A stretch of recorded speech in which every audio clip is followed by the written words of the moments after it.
Hi, I'm Rob and welcome to another TW White & Sons video review. Today's car here is a Mazda 2 hybrid. So, Mazda offer a hybridized Super Mini. This is to accompany our standard derivative Mazda 2 which Mazda would have designed. This car would have been supplied and sourced from Toyota's back catalogue of cars, and effectively it's the way that Mazda can achieve a low emission across all of the Parker cars that they sell. Therefore we sell both battery electric and these self-charging hybrids, so thank you very much Toyota. So this is a one owner car, it's a demonstrator, it's in glass blue metallic, and this is an exclusive line derivative. Exclusive-Line here has 16-inch alloy wheels, Continental tyre. These are more eco-minded, bearing in mind this is very much about economy, this particular car. And we'll show you soon that the car is easily achievable around 60 to 70 miles per gallon. And this is from a petrol powered car, so bearing in mind you've got diesel efficiency with petrol pump prices, so that's literally 10p a litre difference. So they're a very well spec car. Coming round, it's a 5-door only, they're automatic only. The back of the car we have reverse parking sensors, we have a rear camera just under the aperture there. And coming round, LED rear lights, and keyless entry is standard for the car. Where these two little indents are here, this is how you lock the car, and then you're putting your hand in there and that's how you unlock the car. At that time the mirrors would power in and out. The mirrors have indicators integrated into them. Coming round you have halogen lights which are full LED with a high beam function as well, and again sensors across the nose of the car. So there's a ring of sensors around the car allowing you to park.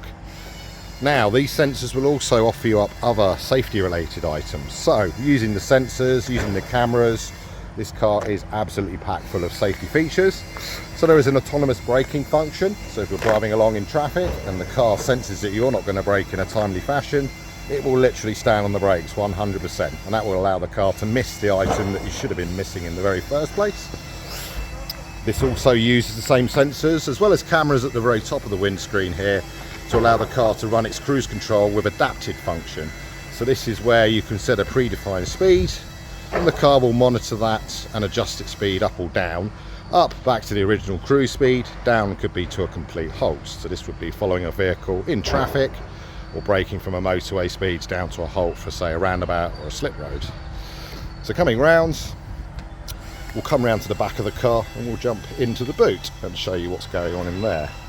So albeit it's a battery equipped car, it doesn't mean that it's got no room in the vehicle. So there is a nice boot area there, fully removable parcel shelf, and a 70-30 split, 30 there, 70 there.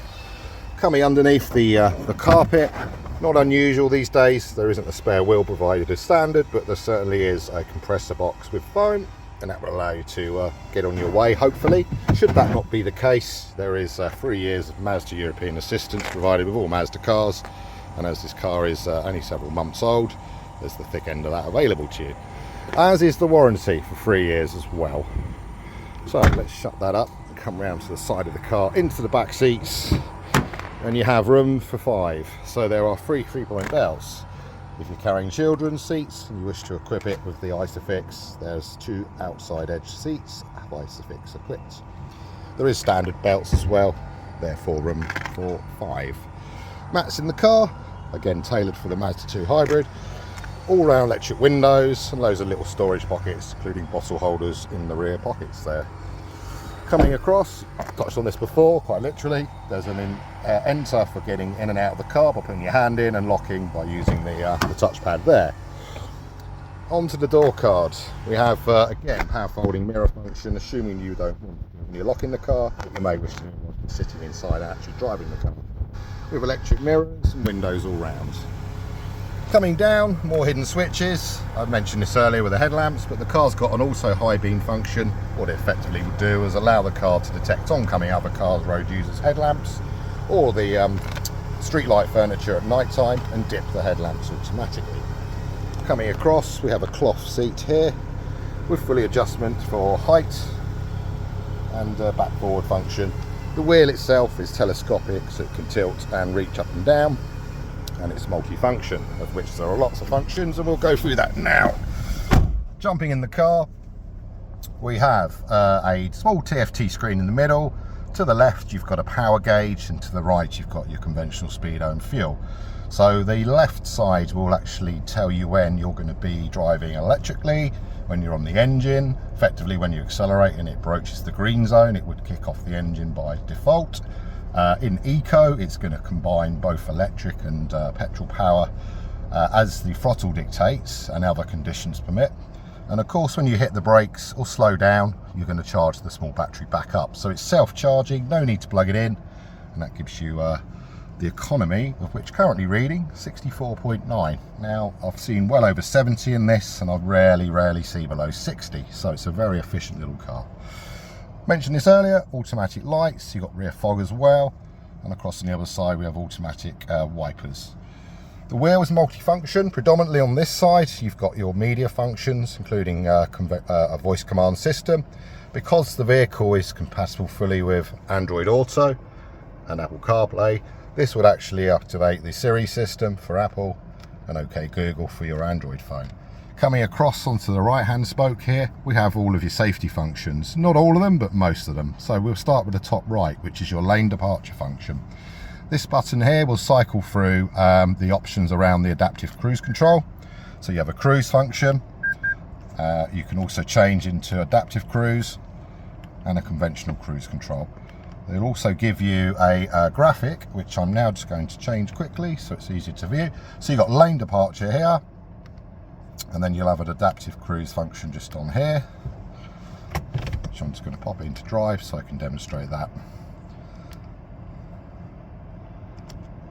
Okay, and then that's not doing it for some reason. I'm in the wrong mode. That'll be my bad. Here we go. So adaptive cruise. So it won't let me do it when I'm stationary. So apologies, I can't demonstrate that at this particular juncture. So I won't. Coming across. So back to what it does. Adaptive cruise with the ability to speed up and slow down. Conventional cruise, as you possibly know already, which will just keep and maintain the speed. Lane departure function. Again, there are other safety systems linked into the car. Just here on the mirror will glow orange, which will give you an insight to vehicles coming up behind you. That's on both door mirrors as well. Coming across, the touchscreen up here predominantly works with your phone to give you your sat nav, other media functions that are directly linked to your phone. So if you have on there Spotify, Apple Music, etc., it will appear in there. So I'm an Android user. Hopefully this will allow it to connect whilst I film with the phone. Could be a problem. Hopefully not. Let's let that do its thing for the moment. Coming down, we've got climate control here. Again, it's single zone, but with a controller, so it's 0.5 degree accurate. This is your fan, and of course all the other functions, including heated rear window and mirrors. We also have USB-Cs, which is the newer style of input for a USB. We also have a little 12-volt supply hidden behind there as well. Coming down, we've got different drive modes. So this will allow it to cycle through a power function, which shows on the dash, an eco function, and a conventional function. Effectively, what this is doing is asking the car to perform in different modes. So the power function will predominantly kick the engine on. The engine will be the main motivating power source, and of course you're drawing upon 115 horsepower there, so it's quite a sprightly little car. Coming again into eco, this time the car is going to bias towards using electricity as much as it can. Effectively, when the throttle's pushed hard enough, it's then going to kick the engine back on. Then you've got a standard mode, which will just work out what you want to do at the right time, and is effectively what they call normal. There is electronic parking brake, effectively keeping this area clear for storage. We have a lidded armrest, which can be pushed out the way if you find it's in the way. And loads of room. This is a big car, small really, so really nice little thing. Those are little stowage areas. Books in there currently, but somewhere to put your phone. Again, more storage in there, more bottle holding pockets down there. So all in, this car, one owner, demonstration vehicle, currently on around 4,000 miles. As a demo, it may accumulate a few more miles, but we do regularly update our used car list, so it should reflect within the sort of plus minus 100 miles the next time you see the vehicle. So great little car, Very, very nice to drive in. Feels like a big car shrunken. Great economy. I can't really sing enough praises for this vehicle. So what a cracking little vehicle. Coming back out. So one owner, it's our demonstrator. The car can be purchased with us using our current finance campaigns. We do accept a part exchange against these cars. So we look forward to hearing from you soon. Thanks for reviewing.